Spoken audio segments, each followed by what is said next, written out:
28 Ιανουαρίου 2025 Γαλακτοβιομηχανία αναζητά οδηγό για την περιοχή της Αλεξανδρούπολης και της Κομοτηνής. Εταιρεία στον κλάδο των τροφίμων αναζητά να προσλάβει μάγειρα ή μαγείρισα.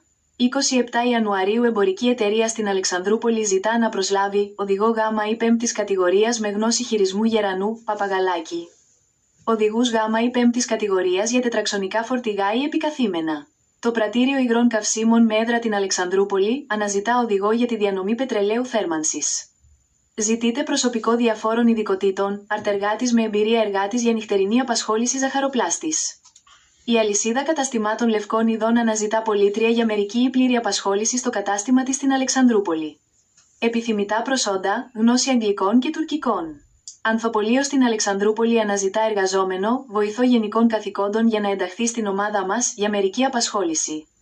27 Ιανουαρίου ζητείται ηλεκτρολόγος συντηρητής από το ξενοδοχείο για μόνιμη ετήσια απασχόληση.